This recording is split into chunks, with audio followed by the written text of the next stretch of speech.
Kui inimene tuleb poodi selle mõttega, et tahab endale telki osta, siis mida ta peaks teadma või mida ta peaks ettevalmistuseks tegema? Esmalt tuleks endale selgeks mõelda, et mille jaoks ta telki soovib endale. Kas ta soovib minna perepuhkusele, kuhu minnakse autoga ja ruumi on ja kaaluga ei ole probleemi, siis võib olla ka telk nii suur kokku pakituna. Või siis läheb hoopis mägesid valutama ja telk peab vastu pidama kõik tuuled ja lumed ja tormid. Või siis hoopis loeb iga gramm näiteks jalgratta või seljakotimatkal. Et need kõik on erinevad tüübi telgid. Millest see erinevus tuleb, et kaubanduskeskuses saab osta telgi näiteks 6 euriga ja matkapoodi tuled, siis on ka 300 euriseid telke? See kõik oleneb materjalidest ja erinevatest tehnoloogiatest, et kuidas telk tehtud on. Kui kvaliteetsed on õmblused, materjalid, kõik sellised asjad nagu kaared ja vaiad. Et näiteks üks väga oluline erinevus, mis teeb telgi kergemaks, on see, kui tal on alumiiniumkaared.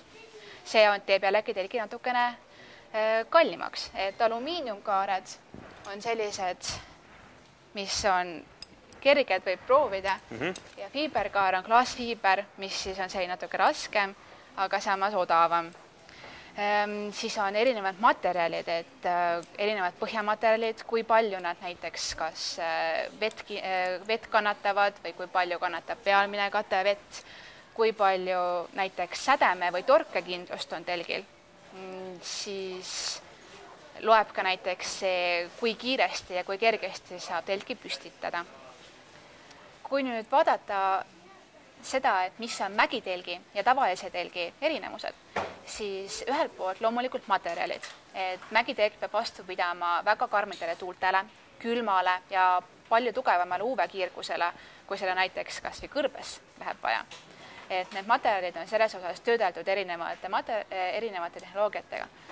Ja samas on ka mägitelgil väga oluline see struktuur, kuidas kaared läbivad, mitu korda need risti-rästi käivad, kui palju ta peab vastu tuulele, et kui selline mitukümmend kilomeetrit tunnis tuul undab väljas, kas siis telk on vastu maad või on ta püsib normaalselt kaares, et seal sees saab selle tormi vastu pidada. Üks väga oluline asi veel, mis matka juures on see, et aeg-ajalt kipub vihma sadama. Et kuidasmoodi telgi vihmakindlust hinnatakse? Millest see tuleneb üldse? Telgi vihmakindlust hinnatakse selle järgi, et kui mitu millimeetrit veesammast ta peab siis laboritingimustes vastu. Et piltlikult öeldes võetakse üks toru, mis täidetakse veega ja vaadatakse mitme millimeetri juures hakkab siis see kangas seal all vett läbi laskma. Need testid on laboritingimustes, aga meie poodides siis müüdakse ainult alates 2000 millimeetrist veepidavusega telke.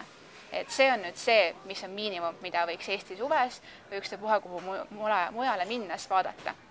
Iga matkal käimine lõpeb sellega, et tuleb matkalt ära tulla. Kuidas moodi telki hooldada või kuidas teda kokku pakkida, nii et ta elaks võimalikult kaua aega?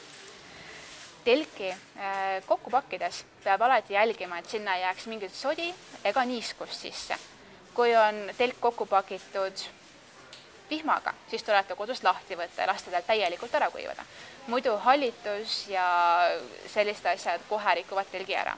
Samuti ei tasunud telki, et koduhoovi lahti terveks suveks lastele mängida, sellepärast et UV-kiirgus sööb selle pealmise katte päris kiiresti ära. Mida saaks ka vaadata, et telk kannataks vett ilusti. Võiks jälgida seda, et kui on juba mõni hooaeg olnud telk kasutuses, siis saab veekindlust taastada. Selleks on eraldi hooldusvahendid nikvaksilt. Lihtsalt üle pritsida ja telk uuesti hülgab vett nagu muidu.